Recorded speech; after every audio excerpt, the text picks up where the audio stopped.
بسم اللہ الرحمن الرحیم۔ السلام علیکم ناظرین۔ دوستو، لاہور کے گریٹر اقبال پارک جو مینار پاکستان کے نام سے جانا جاتا ہے، وہاں میں ایک لڑکی جس کا نام عائشہ اکرم ہے، اس کو 400 کے قریب لڑکوں نے بدسلوکی کا نشانہ بنایا۔ 400 لڑکوں کے ہجوم نے پہلے عائشہ کے ساتھ بدتمیزی کی، پھر بات بڑھتی گئی، زد و کوب کرنا شروع کر دیا، پھر اس کو بے لباس کر دیا اور 3 گھنٹوں تک ہوا میں اچھالتے رہے۔ واقعے کی فوٹیج سوشل میڈیا پر آئی تو پاکستان میں بھونچال آ گیا۔ وزیر اعظم عمران خان سے لے کر وزیر اعلیٰ پنجاب سمیت ہر کوئی حرکت میں آ گیا۔ لڑکی کے ساتھ بدسلوکی کرنے والے 4 افراد کے خلاف مقدمہ بھی درج کر لیا گیا۔ سی سی ٹی وی فوٹیج اور نادرا کی مدد سے ملزموں تک پہنچنے کی کوشش ہو رہی ہے۔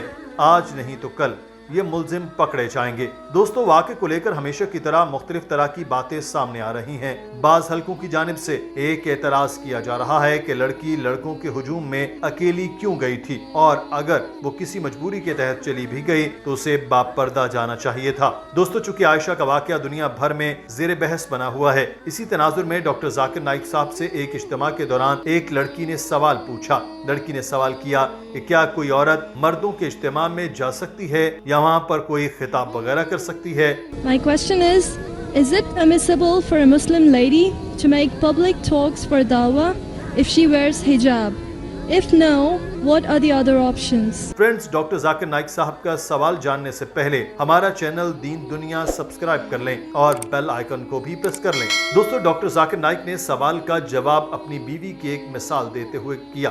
انہوں نے کہا کہ میری بیوی بھی ایک دائی ہے، یعنی کہ وہ تبلیغ کا کام کرتی ہے، وہ بھی لوگوں میں تبلیغ کرتی ہے، لیکن جہاں تک عورت کا حجاب اور پردے میں رہنے ہیں، عورتوں کے سامنے بیان کرنا ہے، دین اسلام اس کی اجازت دیتا ہے اور اس میں کوئی برائی نہیں ہے، کیونکہ میری بیوی بھی ایسا ہی کرتی ہے۔ ڈاکٹر ذاکر نائک نے کہا کہ ایک عورت حجاب میں رہ کر عورتوں کے بڑے اجتماع سے خطاب کر سکتی ہے، تاہم مردوں کے اجتماع سے عورت کے خطاب یا تبلیغ بارے علماء میں اختلاف پایا جاتا ہے۔ بہت سے لوگ سمجھتے ہیں کہ ایسا کرنے میں دین اسلام ہرگز اجازت نہیں دیتا۔ ڈاکٹر ذاکر نائک نے کہا، میرا بھی یہی خیال ہے کہ کسی عورت کو مردوں کے سامنے کھڑے ہو کر خطاب کی اجازت نہیں ہے، چاہے وہ پردے میں ہی کیوں نہ ہو۔ ڈاکٹر ذاکر نائک نے کہا کہ اللہ تعالیٰ قرآن پاک کی سورہ نور چیپٹر نمبر 24 اور آیت نمبر 30 میں فرماتا ہے، اور ایمان والوں سے کہہ دو جب بھی وہ کسی نامحرم عورت کو دیکھیں تو اپنی نظریں جھکا لیں اور اپنی شرم گاہوں کی حفاظت کریں۔ ڈاکٹر ذاکر نائک نے کہا کہ اگر کوئی عورت اجتماع سے خطاب کر رہی ہے اور مرد وہاں بیٹھے ہیں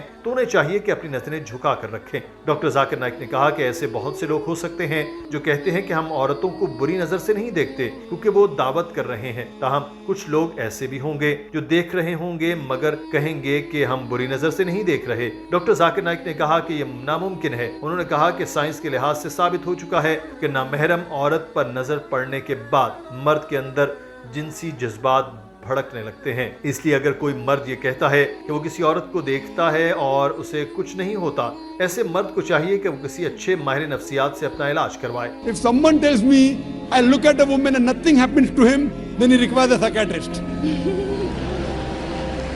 ڈاکٹر ذاکر نائک نے کہا کہ جدید تحقیق سے یہ بات ثابت ہو چکی ہے کہ جب کوئی مرد کسی عورت کو دیکھتا ہے تو مرد کے جنسی جذبات میں زیادہ اضافہ ہو جاتا ہے، تاہم جب کوئی عورت مرد کو دیکھتی ہے تو اس کے جنسی جذبات میں اتنا اضافہ نہیں ہوتا جس طرح مرد کے جذبات بڑھتے ہیں۔ لہٰذا اس صورتحال کو دیکھتے ہوئے مرد حضرات خواتین کے اجتماع سے خطاب کر سکتے ہیں، انہیں دعوت دے سکتے ہیں، تبلیغ کر سکتے ہیں، جبکہ ایک عورت مردوں کے اجتماع سے خطاب نہیں کر سکتی، کیونکہ بہت سے مرد ایسے ہوں گے جن کے ذہنوں میں گندے خیالات آئیں گے۔ اسی طرح اللہ کی محفل میں یہ عمل ہونا انتہائی شرمناک بات ہوگی۔